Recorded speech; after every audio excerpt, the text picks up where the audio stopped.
اس کے لیے فرمایا ایک حدیث میں کہ جو 7 قسم کے انسان ہیں جن کو اللہ قیامت کے دن خاص اپنے عرش کے سائے تلے جگہ دے گا، ان میں سے ایک وہ بھی ہے رجل ذکر اللہ خالیا ففاضت عیناہ، تخلیے میں، علیحدگی میں، خاموشی سے جب وہ بیٹھا ہوا تھا اس نے اللہ کو یاد کیا اور اللہ کی محبت اور اللہ کی خشیت سے اس کی آنکھوں سے آنسو بہہ نکلے۔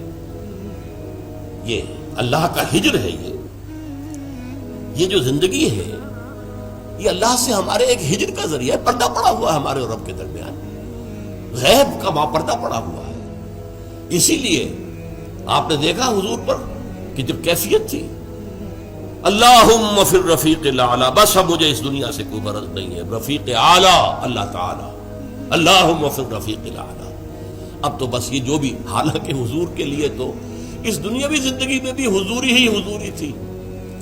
آپ فرماتے ہیں ابھی تو عند ربی، میں رات گزارتا ہوں اپنے رب کے پاس، وہ یطعمنی ویسقین، وہ مجھے کھانا کھلاتا پلاتا ہے۔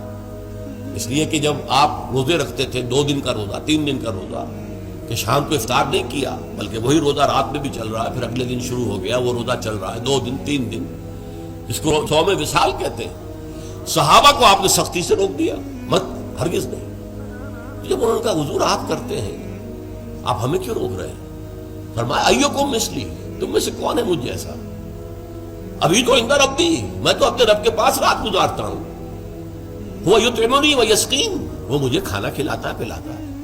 اب وہ کیا کھانا ہے کیا پلانا ہے وہ اللہ جانے، اس کا رسول جانے، ہم تو اس کا تصور نہیں کر سکتے۔ یہ معاملہ جو ہے تو اللہ تعالیٰ کے ساتھ وہ محبت، وہ لگاؤ، وہ تعلق، تو اگرچہ زندگی میں بھی حضور کے اور اللہ کے درمیان کوئی حجاب نہیں تھا، جیسے حجاب ہمارے ویسا تو نہیں تھا نا، جو بھی باریک سا پردہ تھا وہ بھی اب گوارا نہیں۔ اللہم فی الرفیق الاعلی، اب تو اللہ تعالیٰ ہی سے بس، جو رفیق ہے، بلند رفیق۔ اسی لیے کہا اقبال نے نشان مرد مومن باتوں گویم جو مرگ آید تبسم بر لبے اوست۔ مرد مومن کی نشانی یہی ہے کہ جب موت آتا ہے اس کے چہرے پر تبسم۔ موت در حقیقت اپنے محبوب سے وصال کا دروازہ ہے، اپنے محبوب سے ملاقات کا دروازہ ہے، لہذا موت کے خوف کا کوئی سوال پیدا نہیں ہوتا۔ جو مرگ آید تبسم بر لبے اوست۔